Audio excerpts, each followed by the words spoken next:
আচ্ছা আপনারা বলেন যে আমি ওর সাথে কেন এত খারাপ ব্যবহার করি, কেন এত রাগারাগি করি। এই দেখেন আমি হচ্ছে এখন রাইস কুকারের মধ্যে খিচুড়ি রাঁধছে, এই খিচুড়ি নিয়ে খাইতে বলছি। মানে এই খিচুড়িটা রাঁধছে, আমি খালি খাইতেছি আর কইতেছি যে পৃথিবীর বুকে একটা খিচুড়ি এত জঘন্য কেমনে হইতে পারে।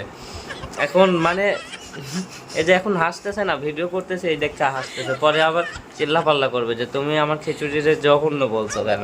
তো জঘন্য হওয়ার মূল কারণ কি, আমি খালি খাইতেছি আর ও আমার মুখের এক্সপ্রেশন দেখে বুঝতে পারছে যে আসলে কোনো একটা ঘটনা হয়েছে।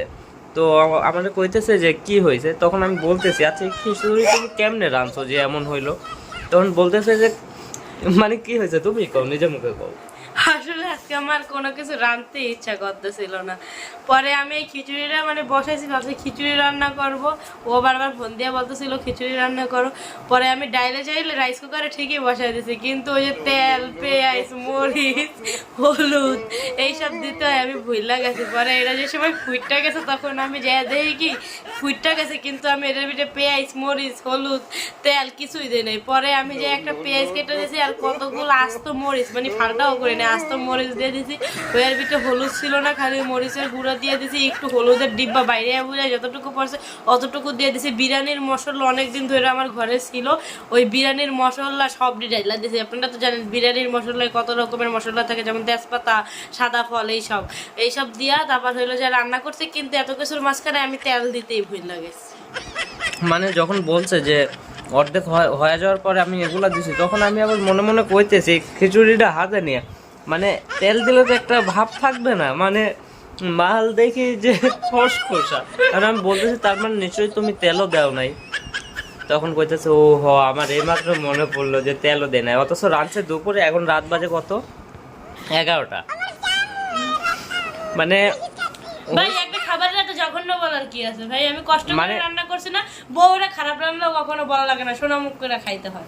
মানে হয়েছে কি, মানে বাজার করা হয় নাই 2-3 দিন তে, আজকে আমি সময় পাই নাই জেনুয়ান কথা, মানে ঘুম থেকে উঠতে উঠতে লেট হয়ে গেছে আর বাজার করা হয় নাই। কালকে শুক্রবার ছিল না, সারাদিন তেল আনতে গেছে, সেই সকাল 12টা বাজে গেছে, রাত 9টা বাজে গেছে, তাও তেল পায় না।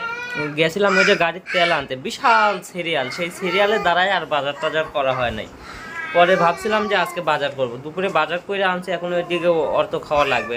পরে কইছি একটু খিচুড়ি রাঁধো, আমি হচ্ছে বাজার করে নিয়ে আসতেছি দোকান থেকে আসার সময়, এদিকে ওই কাম করছে।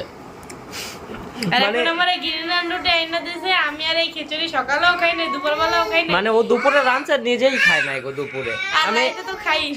আমি দুপুরে একটু খাইছি, কিন্তু ওই সময় মানে এতটা খারাপ লাগে নাই, একটু গরম গরম ছিল তো কোনো রকমের খায়া মুখ বন্ধ করে চলে গেছি।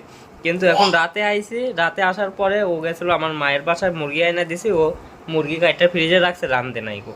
আমি ভাবছি যে খিচুড়ি যেহেতু আছে তাহলে খাবো নি, নষ্টই হবে।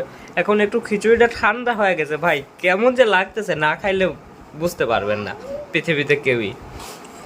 আমি কি এত বাজে রান্না করে তুমি আজকে আমার রান্নার এরকম রিভিউ? আচ্ছা দর্শকরা, আমি করবো এখন আর এই যে এতখানি খিচুড়ি আছে এটি খাবো না। আপনারা কমেন্ট করেন যে কে কে এই খিচুড়িটা খায়, মানে খিচুড়ি কে কে খেতে চান, প্রত্যক্ষদর্শী হইতে চান যে খিচুড়িটার স্বাদ কেমন।